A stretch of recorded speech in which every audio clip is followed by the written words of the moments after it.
ঢাকা ২০ আসনটি ১০ দলের জোটের পক্ষে উন্মুক্ত রাখা হয়। এই আসনে আমি দেয়াল গড়ি মার্কায় নির্বাচন করব। আমাদের মূল লক্ষ্য হল দেশে ইসলামের ইনসাফ ভিত্তিক সমাজ প্রতিষ্ঠা এবং ধামরাইকে একটি আদর্শ উপজেলা হিসেবে গড়ে তোলা। ঢাকা ২০ ধামরাই আসনে ১০ দলীয় জোটের উন্মুক্ত প্রার্থী খেলাফত মজলিসের মনোনীত প্রার্থী মুফতি আশরাফ আলী সাংবাদিকদের সাথে মতবিনিময় করেন এবং দেয়াল ঘড়ি প্রতীকে নির্বাচনী প্রচারণা শুরু করেছে। বৃহস্পতিবার বিকেলে ধামরাই পৌর এলাকার একটি অভিজাত রেস্টুরেন্টে সাংবাদিকদের সঙ্গে মতবিনিময় সভায় খেলাফত মজলিসের দেয়াল ঘড়ি প্রতীকের প্রার্থী মুফতি আশরাফ আলী জোটের সিদ্ধান্ত অনুযায়ী আসনটি ওপেন রাখার বিষয়টি নিশ্চিত করেন। উন্মুক্তর বিষয়টা আরও প্রায় ২০টি আসনের মধ্যে উন্মুক্ত রাখা হয়েছে।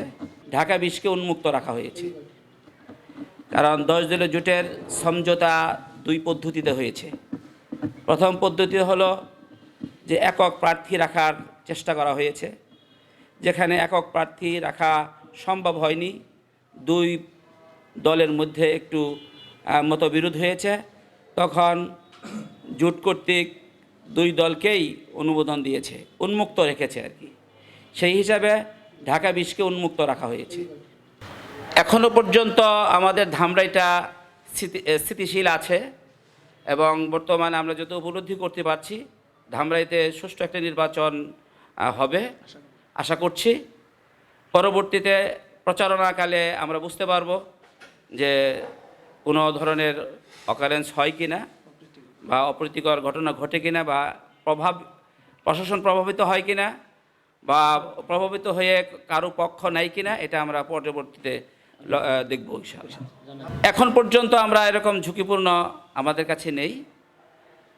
তবে আমরা মাঠ পর্যায়ে যখন যাব, মাঠ পর্যায়ে আমাদের নেতৃবৃন্দ যারা আছে এবং নির্বাচন পরিচালনার কমিটি যারা আছে, তারা যদি নির্বাচন পরিচালনা করতে গিয়ে কোনো ধরনের এই ধরনের তথ্য পায়, তখন আমরা এটাকে গ্রহণ করে আমরা প্রশাসনকে জানাবো।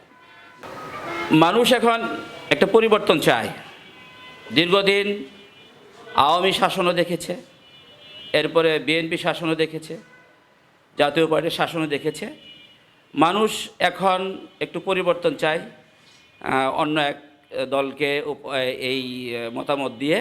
সুতরাং কার ভোট ব্যাংক আছে বা কার প্রভাবশালী, এটা আমাদের কাছে বিবেচনার বিষয় নয়। তা আমরা চেষ্টা করে যাব। তারপর আল্লাহর উপর ভরসা, আল্লাহ তাআলা যার জন্য জনগণ আশা করছি, যেহেতু মানুষ পরিবর্তন চায়, সেই হিসাবে আমরা আশা করছি ইনশাআল্লাহ আমরা জনগণের যে প্রত্যাশা অনুযায়ী জনগণের মতামতের ভিত্তিতে আমরা বিপুল ভোটে বিজয়ী হব ইনশাআল্লাহ।